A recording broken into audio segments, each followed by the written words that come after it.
क्या आपने कभी सोचा है एक ऐसा देश जहां रिश्वत देना उतना ही आम है जितना सुबह की चाय पीना? जहां नेता लोग करोड़ों की प्रॉपर्टी रखते हैं पर इनकम टैक्स रिटर्न में खुद को गरीब दिखा देते हैं। जहां सरकारी कॉन्ट्रैक्ट्स उन्हीं को मिलते हैं जो सबसे ज्यादा कमीशन देने को तैयार हो। ये है हमारा हिंदुस्तान। नमस्कार दोस्तों, एक बार फिर से स्वागत है आपका वार्तालाप पर। आज हम बात करेंगे एक ऐसे विषय पर जो हमारे देश हिंदुस्तान को धीरे धीरे खोखला कर रहा है, और ये विषय है भ्रष्टाचार यानी करप्शन। ये कोई मामूली समस्या नहीं है, बल्कि ये एक ऐसी बीमारी है जो हमारे सिस्टम के हर कोने को जकड़ चुकी है। चाहे पासपोर्ट बनवाना हो या बिजनेस का कोई परमिट लेना हो, करप्शन हर जगह अपना जाल बिछा चुका है। लेकिन आज हम सिर्फ शिकायत नहीं करने आए हैं, हम इस समस्या के पीछे का असली कारण समझेंगे और देखेंगे कि सिस्टम में ऐसी क्या कमियां हैं जो लोगों को रिश्वत देने और लेने पर मजबूर कर देती हैं। साथ ही ये भी जानेंगे कि क्या कुछ किया जा रहा है और ऐसा क्या कुछ करना ज़रूरी है इस बीमारी को जड़ से ख़त्म करने के लिए।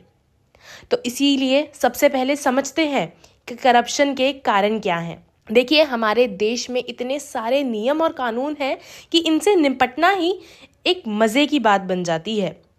ये जटिल व्यवस्था भ्रष्टाचार को बढ़ावा देती है। हर छोटी चीज़ के लिए इतने फॉर्म भरने पड़ते हैं, इतने ऑफिसेस के चक्कर लगाने पड़ते हैं कि पूछिए ही मत। टैक्स भरना हो या कोई लाइसेंस लेना हो, ये सभी प्रोसेस इतने मुश्किल हैं कि इससे बचने के लिए लोग कोई ना कोई रास्ता ढूंढते हैं, और ये रास्ता अक्सर करप्ट प्रैक्टिसेस की तरफ हमें ले ही जाता है। सोचो, एक छोटा सा बिजनेस शुरू करने के लिए कितने डिपार्टमेंट से क्लियरेंस लेनी पड़ती है। ये सिस्टम ही तो है जो करप्शन को जन्म देता है। हमारे यहाँ इतने सारे सरकारी विभाग हैं जिनकी कार्य प्रणाली ओपेक है और जिनके पास बहुत ज़्यादा स्वच्छाधीन अधिकार हैं। ये रेड टेपिज्म और करप्शन को जन्म देता है। हर डिपार्टमेंट अपने आप में एक अलग ही दुनिया है, जहाँ रूल्स अलग हैं और प्रोसीजर्स अलग हैं। कुछ सर्विसेज और गुड्स पर सरकारी इंस्टीट्यूशंस का पूरा कंट्रोल है। ये कंपटीशन को ख़त्म करता है और करप्शन को बढ़ावा देता है। जहाँ कंपटीशन नहीं, वहाँ इनोवेशन नहीं, और वहीं पर करप्शन पनपने का मौका मिलता है। हमारे कानून और प्रोसेसेस में पारदर्शिता की भी बहुत कमी है, जो करप्ट प्रैक्टिसेस को छुपाने में मदद करती है। जब तक सिस्टम ट्रांसपेरेंट नहीं होगा, तब तक भ्रष्टाचार को रोकना बहुत मुश्किल है। अब रीसेंट डेवलपमेंट्स की बात करें तो 2023 की इस रिपोर्ट को देखिए। ट्रांसपेरेंसी इंटरनेशनल ने अपनी करप्शन परसेप्शंस इंडेक्स में रिपोर्ट में इंडिया को 180 देशों में से 85th पोजीशन पे रखा है। ये पोजीशन पिछले साल से एक रैंक बेहतर है, लेकिन क्या ये सुधार काफ़ी है? बिल्कुल भी नहीं। साल 2022 में सेंट्रल विजिलेंस कमीशन ने एक नया सिस्टम शुरू करा, और वो था AI powered preventive vigilance system. इस सिस्टम का उद्देश्य है पोटेंशियल करप्शन हॉटस्पॉट्स को पहचानना, और ये एक अच्छी पहल है। लेकिन क्या ये काफ़ी है? अभी तो हमें बहुत कुछ करना बाकी है। इस इनिशिएटिव के बारे में और जानने के लिए आप CVC की ऑफिशियल वेबसाइट चेक कर सकते हैं। अब 2023 में हमने कई बड़े घोटालों के बारे में सुना। दिल्ली शराब नीति घोटाला इसका एक बड़ा उदाहरण है। ऐसे मामले जनता में गुस्सा तो पैदा करते ही हैं, लेकिन हमें सिस्टमैटिक चेंजेस की ज़रूरत है, ना कि सिर्फ कभी कभार होने वाली कार्यवाही की। डिजिटल इंडिया अभियान ने कुछ हद तक एक छोटे स्तर पर होने वाले भ्रष्टाचार को कम किया है। ऑनलाइन सर्विसेज और सीधे लाभार्थी को पैसे ट्रांसफ़र करने की व्यवस्था ने बिचौलियों की ज़रूरत को कम कर दिया है। लेकिन बड़े पैमाने पर होने वाले भ्रष्टाचार अभी भी एक बड़ी चुनौती बने हुए हैं। तो इसका सॉल्यूशन क्या है? हमें एक बहुपक्षीय रणनीति की ज़रूरत है। सबसे पहले हमें ऐसे कानून चाहिए जो ना सिर्फ स्ट्रिक्ट हों, बल्कि जिन्हें जल्दी से लागू भी किया जा सके। जब तक अपराधियों को सज़ा मिलने में 10-15 साल लगेंगे ना, तब तक किसी को डर रहेगा ही नहीं। हमें ये जानना होगा कि हमारे नेता किससे पैसे ले रहे हैं। जब तक ये चीज़ क्लियर नहीं होगी, तब तक नेता अपने फंडर्स के हाथों की कठपुतली बने रहेंगे। CBI, लोकपाल जैसे इंस्टीट्यूशन को और ज़्यादा ताकत और रिसोर्सेज देने की ज़रूरत है।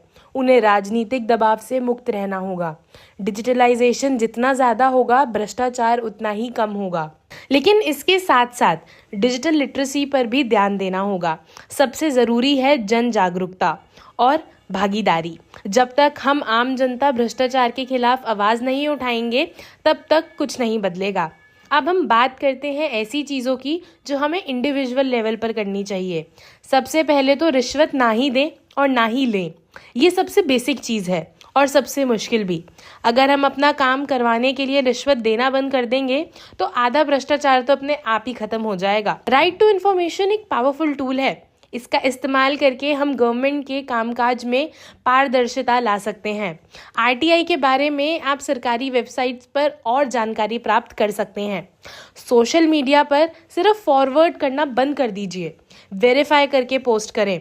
फेक न्यूज़ भ्रष्टाचार को बढ़ावा देती है। अपने वोट की ताकत को ज़रूर पहचानें। जो नेता भ्रष्ट है उसे वोट ना ही दे तो अच्छा है, चाहे वो कितना ही पॉपुलर क्यों ना हो। अगर आपको कहीं करप्शन दिखती है तो उसकी शिकायत ज़रूर करें, लेकिन ध्यान रखें लीगल चैनल से ही करें। याद रखिए, भ्रष्टाचार सिर्फ नेता या बाबू की समस्या नहीं है। जब तक हम आम पब्लिक इसको एक्सेप्ट करते रहेंगे ये ख़त्म नहीं होगा। हर बार जब हम कहते हैं अरे यार ये तो चलता है, ये तो इंडिया है, हम भ्रष्टाचार को जस्टिफाई कर रहे हैं। आखिर में आपसे यही सवाल पूछना चाहती हूँ मैं कि क्या आप तैयार हैं एक भ्रष्टाचार मुक्त भारत के लिए अपनी आदत बदलने को? तो कमेंट सेक्शन में करप्ट फ्री इंडिया ज़रूर लिखें।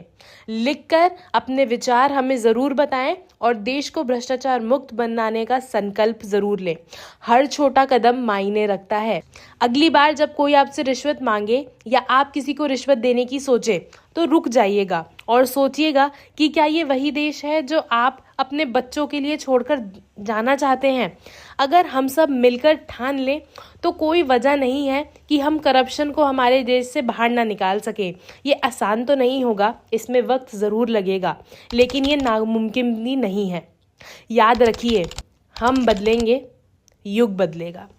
वीडियो को अंत तक देखने के लिए शुक्रिया। अगर आपको ये जानकारी अच्छी लगी हो तो वीडियो को लाइक ज़रूर करिएगा, वार्तालाप को सब्सक्राइब ज़रूर करें। और चलिए अब आपसे हम मिलते हैं अपनी अगली वीडियो में। तब तक के लिए नमस्कार।